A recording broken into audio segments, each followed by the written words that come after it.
destructive discomfort, my friends. My name is Jim, and today I'm sharing just a short remote viewing session that I've done. Really, it was just a training session.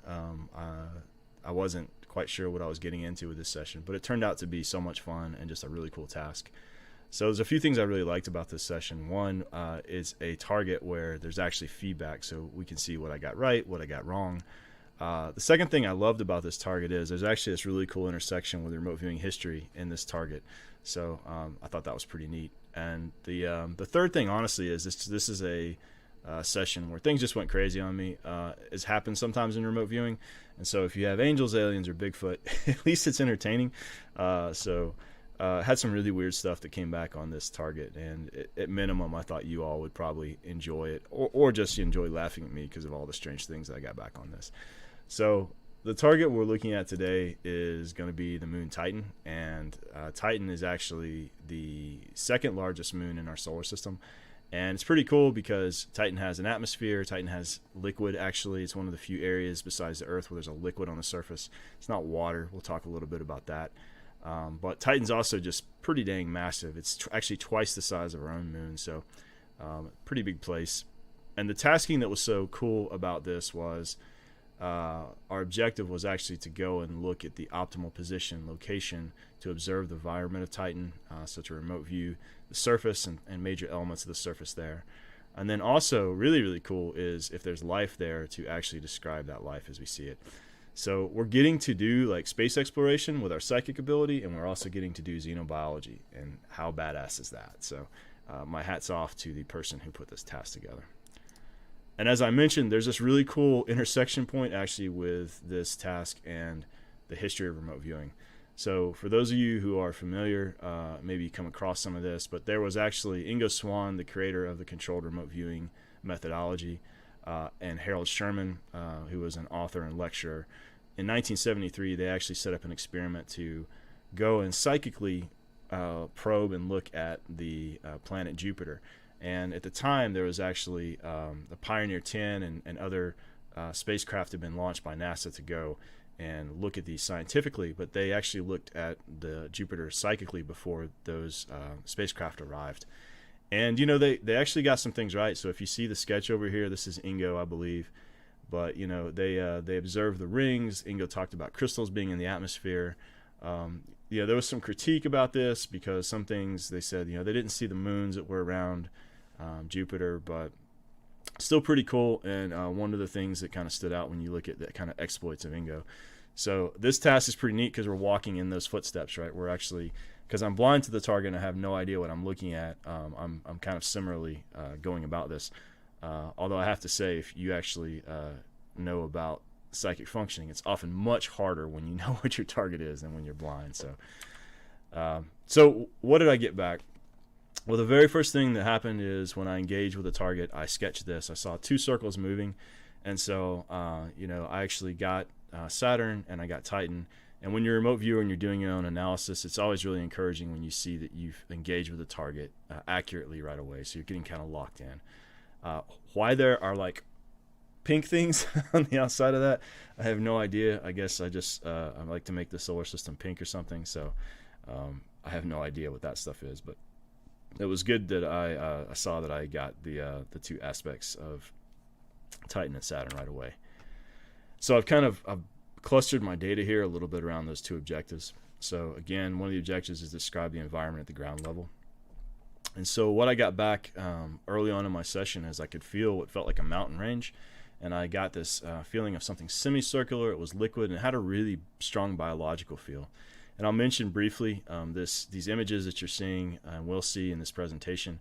I've actually fed my sketches to artificial intelligence with some prompts to kind of give more of a sense about what some of the impressions were that I was getting back, because my sketches are definitely like bookmarks that you see.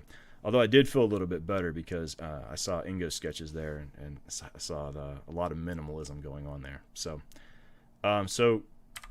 some feedback about that. This is actually some radar data from Titan, and it's a false coloration, but the blue that you see there is actually a series of lakes. So Titan is actually has a whole set of lakes that are actually methane and hydrocarbons. So very different from anything that we have. The lakes are often shallow, but they do exist. And so I thought another thing I thought was cool is this is actually the Ligia Mare. It's the second largest lake that exists on Titan. And it's actually located in kind of this basin where there are these high elements around it. And so there's these canyons, about 2,000 feet of elevation between the top of some of these areas and that small lake area. And so it's possible that I was actually engaging with this structure when I was getting that. But definitely there are lake structures that have these high elevations around it. So I thought that was pretty good. So honestly, this is one of the coolest things that came up in the session. You know, a lot of times you have these flashes of psychic visuals, at least for me, and you're like, oh, I really want to go back to that, but it was here and gone. But what I saw is I actually saw like these mountain range structure that kind of came up like this, and in the distance I could see something circular. And in remote viewing, you're not supposed to write down or name things, but I could see in the background, actually, I wrote it down, like the Milky Way. So I got this really impression of like looking out over these mountains at some other kind of planetary object and then having the Milky Way superimposed. And my descriptors I had for this, it was acrid, quiet, peaceful, starry spectacle. So this was just really neat. It was a really cool, a very brief flash of a visual that came up for me. And you know, some feedback on this, there are definitely mountains on Titan. And just some trivia, you know, one of the fun things about remote viewing is every time you do some of this analysis, you get to learn something. So one of the things I learned is they actually named all of the mountains on Titan after Tolkien. So it's about as geeky as you can get. But what that means is there's actually a Mount Doom on Titan, and that's what you see with that radar image. The white area there is actually Mount Doom. So I thought that was pretty badass. And this is actually just a NASA artist's rendition of their idea about what it might be if you're on the surface of Titan, what the visual might look like. And Saturn would actually loom really large based on its overall size and the distance between it and Titan. So I thought this was pretty good. You know, some similar things to what I actually got in my visual there that came back when I was engaging the target. So one of the other things that I got was I got this strong sensation of being in something dynamic, airy, howling, pushing, coarse, pulsing, desert, and there's really a sense of like something black in these particulates that were like small to medium size, and they were all getting pushed out at me. This was a really strong set. You know, when I had this, it was really a strong sense of force that was coming through in the session. And just some feedback, during the equinox periods in Titan, they actually do have these large storms. And the storms, you could call them kind of like we have sandstorms here on Earth, but unlike having sand, Titan actually has these hydrocarbons. And so you can envision them almost like black plastics. And so when these storms arise at the equinox periods, it pushes those black hydrocarbons up, and it emerges in these really large clouds. And they're actually so large that what you see there on the right, you can see them like with a telescope, so you can actually see them occurring on Titan. So again, I thought this was actually pretty good data that I had picked that up in my session and brought that back. So really the rest of my session had to do with life. And so here's some of the data that I got back on that. So one of the first things I got back was these guys. I got them several times, and I described them as biological, purple, white, ovoid, sparkly. They had these filaments to them. I got this feeling of water and ocean. And so, you know, sometimes when you're doing remote viewing, you just have this deep, sudden sense of knowing. And I got this sense of them really being microscopic at scale so strongly that I declared an analytical overlay, which means like I don't want my rational, you know, my logical mind is kind of moving in that direction. I want to be able to make sure that if I'm inaccurate in that I don't kind of paint myself into a corner. But these guys kept coming back. One of the things that I felt really interesting about them is they were just really bright purple and really like luminescent. Why that would be the case, I don't know. But I thought that was pretty interesting. So my data here really suggests that there could, in fact, be microorganisms on Titan based on what I got back from my remote viewing session. But, well, one of the things that came up when I was looking at these sketches is they really made me think about bacteria and some of the ways that bacteria has motility with the flagella, which are these little projections that come out. And so, you know, if these bacteria, when they're in viscous environments, this is one of the ways that they get around. So I thought that was pretty cool. It actually seemed to have a lot of correlation to the kind of the data I got. And so this again is just kind of an AI representation of what I was seeing and what I was engaging on. But this is really kind of what it felt like when I was getting this information back about these organisms that I was sensing. But I didn't just sense microscopic organisms. I actually got some things that felt macroscopic. And so I got something back that felt aquatic, blue, natural, luminous. And honestly, it kind of felt like a jellyfish to me. It felt kind of just like this luminous thing. It had this circular aspect and these things that hung down. So I thought that was kind of neat. And one of the things I'll mention is, those surface lakes that we saw, they're very, very cold. Titan's a very, very cold place. But there is a hypothesis that Titan actually may have an interior ocean that might be very much warmer, and that there could be possibly even more complex life that could exist in that ocean. It would be very different than life that we're familiar with on Earth. Very different chemical processes. I believe they would call these organisms possibly methagenic. It's based around methane. So there's your word for the day. There you go. But there is a possibility science has looked at that there could in fact be more complex life inside Titan.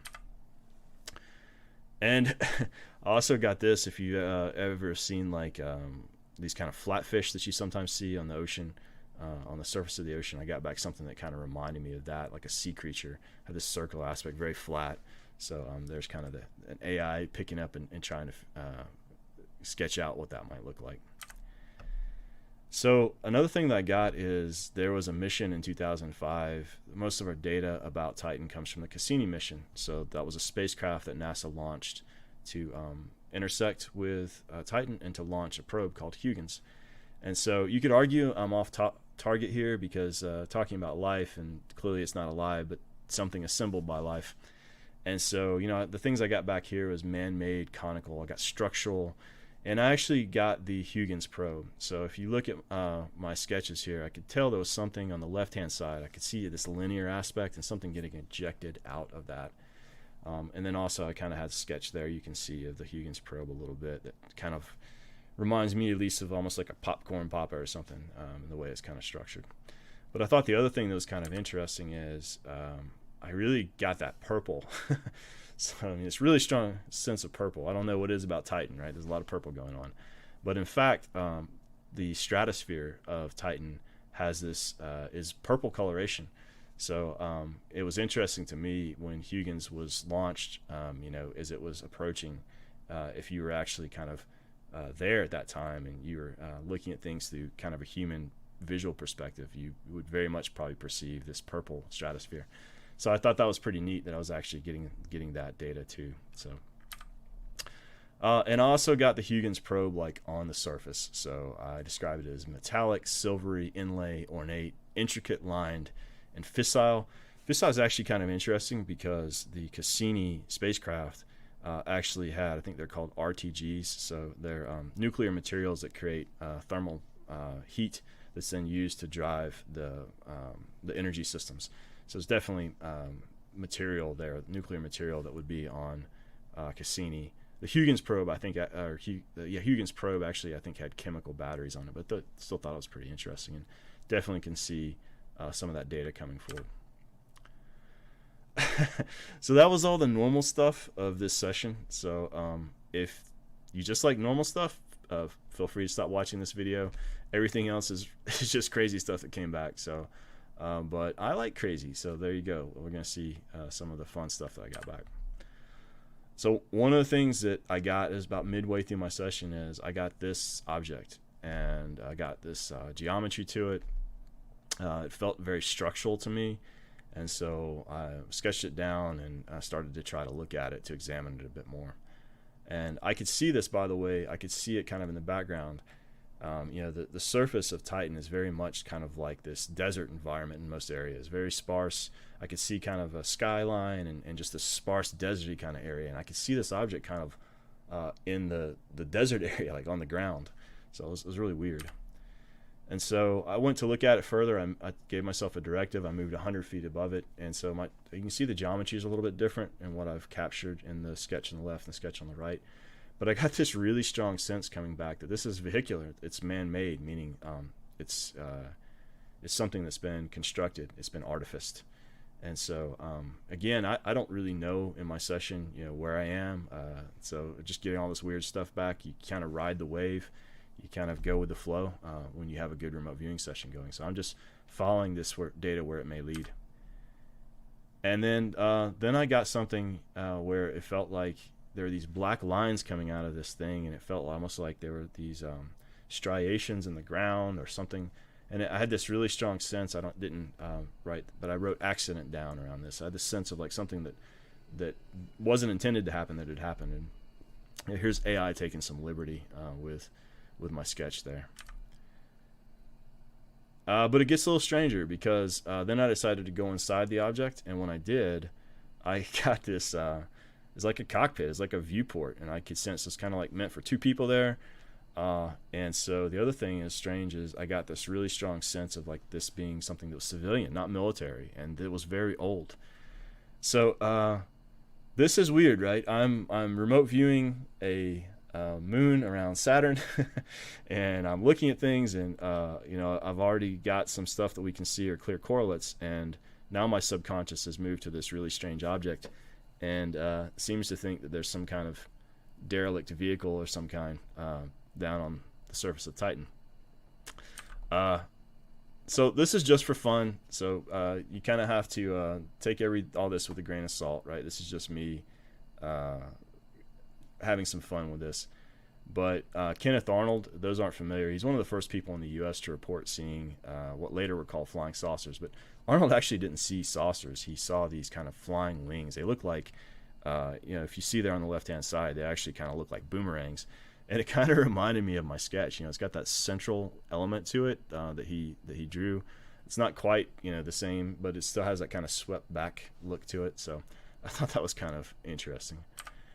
And again, just for fun, I fed my sketch to AI with some prompts, and here's some what it came back with as a full woo-woo on alien space vehicle. So there you go. So that was fun. That was weird. And so this slide is one of the most important ones. So this is all no feedback stuff, right? And there's a lot of danger here. And so people have gone terribly wrong with this in remote viewing, in my humble opinion, and perhaps with psychic functioning in general. But what is this thing, right? So I've seen this vehicle now on, I've seen something on the surface of Titan. So is it perhaps the Huygens probe? Am I picking up aspects of the parachute maybe that could be there? Could it just be psychic noise? So a lot of times when you're doing anything with psychic functioning, there's always noise. There's stuff that could come in. Could it be some subconscious association? So is there part of me that kind of knows that I'm on the moon and is just kind of bringing in these other thematic aspects that kind of could be in the back of my mind? Or could this in fact be a real object? And the tantalizing thing for us as remote viewers is I already have things in my data that have clear correlates. Like we can see Cassini, we can see the Huygens probe, we can see some surface aspects of things that we can see feedback and see it's accurate. And then, we have this.